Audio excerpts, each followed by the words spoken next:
Hi everyone, Renee here, and I am sharing with you my updated evening skincare routine for fall. This isn't a tutorial because this routine is so customized to my own personal skincare needs and preferences. Plus, I'm always sort of experimenting a little as well. So I only just started feeling the season change recently in my skin where I felt like, okay, well, I need to adjust my routine a little bit for this. Where I wake up in the morning and my skin is just feeling a little parched, a little drier, so whatever I'm doing in my evening routine just needs to accommodate for that. So for the past few months, I've completely gone back to using cleansing oils as the first cleanser. And honestly, I've gone back to my classic all-time favorites, other than obviously the Queen Shu Uemura, the DHC Deep Cleansing Oil, and the Fancl Mild Cleansing Oil. I mean, this is like over 10 years now. And these were the ones that were worthy of replacing the Shu Uemura. These are still my absolute favorites. I mean, I feel like at best, another cleansing oil might remind me of how good these are, but what these guys have in common, probably the reason why I'm reaching for it now with,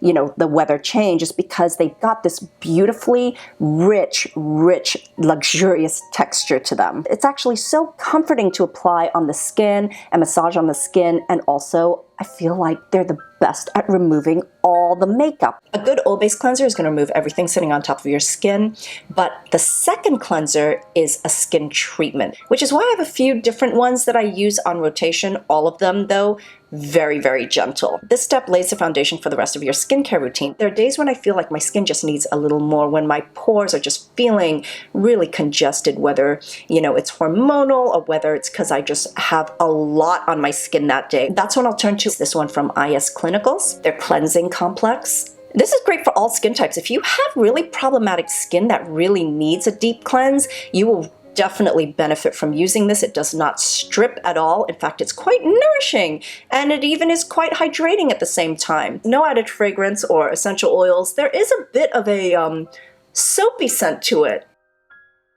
You can see that it's sort of turning milky as I apply it. It's not really foamy, it just turns milky. Gotta have a cream cleanser on rotation. I love my cream cleansers. The one that I've been really impressed with recently is from a new brand, Holly Frog, their Tashmoo Water Lily Nourishing Milky Wash. This brand focuses on cleansers. That's all they do. Right now they have 4 different kinds.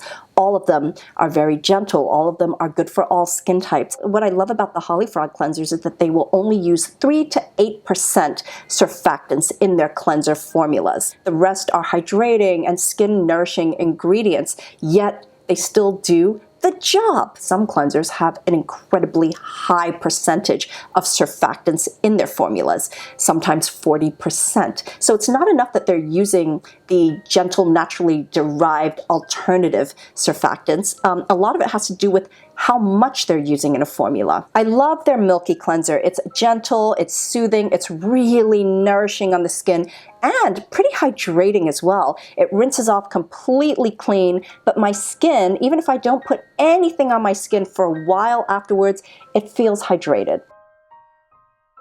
During the fall, my hydrating products, I want them to just have a little bit more richness to them. For hydration, I can't quit the I'm From Rice toner.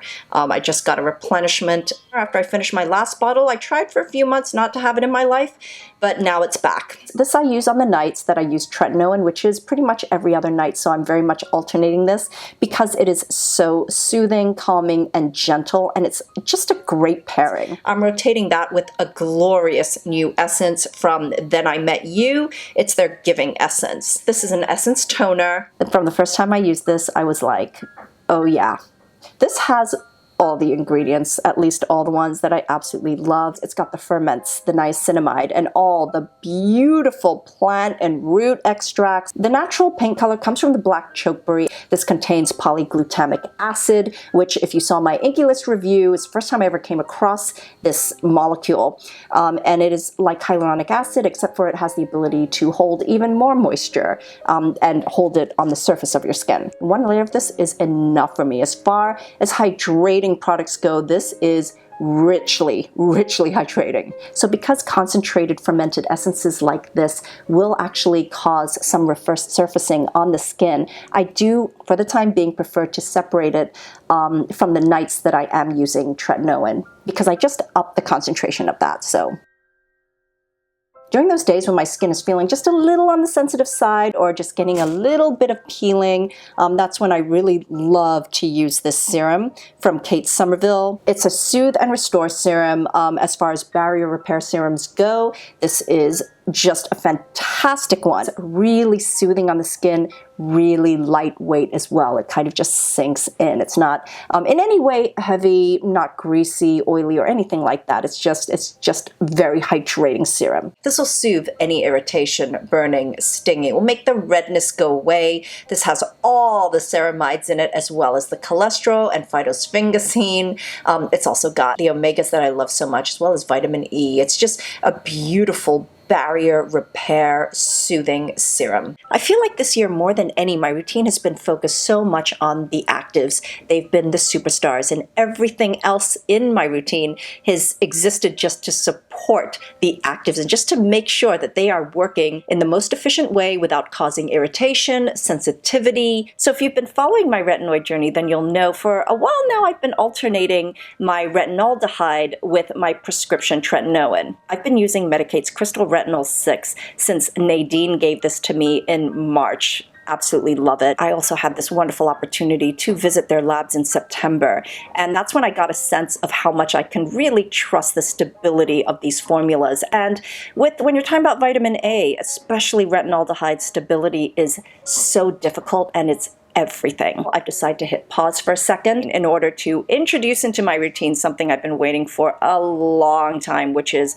the copper amino isolate lipid 1%. So I started this about 2 weeks ago. I was so excited, and I'm still in the process of playing around to see how it fits best in my routine. This actually, I realized very quickly after the second use that it's actually very strong. In fact, stronger, in my opinion, than the CAIS. And it does create a little bit of cell turnover for me, so I do get a bit of flaking. So because of that, I've decided to alternate this with the Curology. The CAIS, which I featured in a few of my skincare routines, is truly one of the few products in skincare that is transformative, effective, and powerful. They give results. It transforms the skin texturally. Everything is just baby soft, smooth as glass. Everything feels just tighter, tauter, and looks better. I've been signed up for over 2 years to be notified of the launch of the CAIL.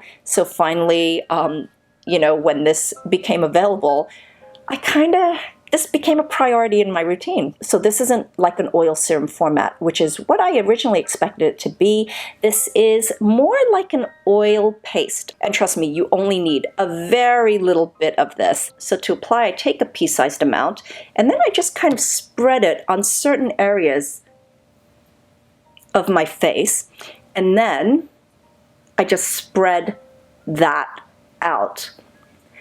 What happens is, and what I didn't realize during my first application, because I'm impatient, is that while you're spreading, the product goes through a texture change, and it all of a sudden becomes the most slidey, glidey, spreadable substance that, will actually just go on, and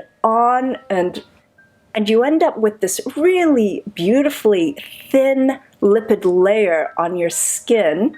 You can also apply it under your eyes.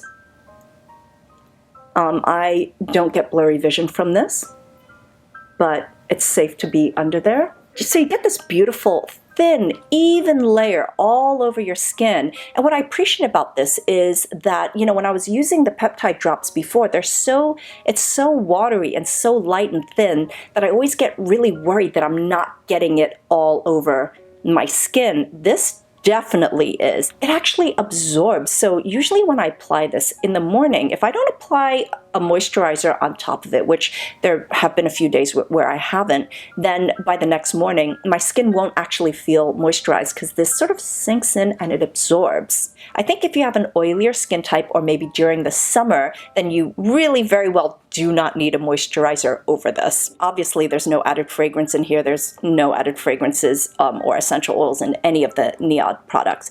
But it has a little bit of what I feel smells a bit like coconut. There's no coconut in here, but all the ingredients together sort of combine to smell slightly sweet. But so far I am loving this. Since I've used this and been alternating with my Tret, I've not needed to exfoliate separately. I haven't needed to use any AHAs or do anything else, because between the two, my skin is just feeling better than it has in such a long time. I think when you're using CAIS or this, you know, it's easy to sort of get smug after a while, because your skin gets to a point where, you know, it's not going to be improving because it's already exactly where it should be. So you sort of feel like you don't need it anymore, but when you come back to it, that's when you realize the difference it's made all along. And that's what I've been realizing over the last couple of weeks. Alternating this with my tretinoin so far has been fantastic. The reason why I don't use them in the same routine, it's more that this is promoting collagen as well, and this is actually quite powerful. So this together, it can cause some irritation, and that's the reason why I'm separating it for now. So I'll probably do another evening skincare routine just so that you get to see what I do on the alternate evenings when I'm actually using my tretinoin. So for the most part this year, I found myself always reaching for Dr. Stem's moisturizer. When I'm using other concentrated actives, I really want my moisturizer to be simple. You know, I just want it to do the job it's meant to do, keep my skin nice and dewy, hydrated, and full of moisture. The other moisturizer I've been using this fall is this one from Augustinus Bader, the Rich Cream. I succumbed to this because, quite frankly, all my friends are using it, so it was a peer pressure thing. But also, I'm not gonna lie, I love the richness of it. The texture, the richness, when you apply it on your skin, it's actually quite intense. So I don't believe that if you have oily skin, this is going to be for you. But I also like the way this doesn't just sit heavily on top of your skin. It does absorb too. And it does kind of make my skin feel a little firmer when I use this. I like to use just a little bit of this. I like that it's not texturally heavy, but it's still quite rich. So I pat it on my skin over the CAIL. I don't want to rub it in or move it around. I just sort of pat it on my face. And always a good lip balm is required. I've kind of gone back to using this one from Tatcha because it's just so beautiful. I picked it up in the last sale and I miss this. It's so good.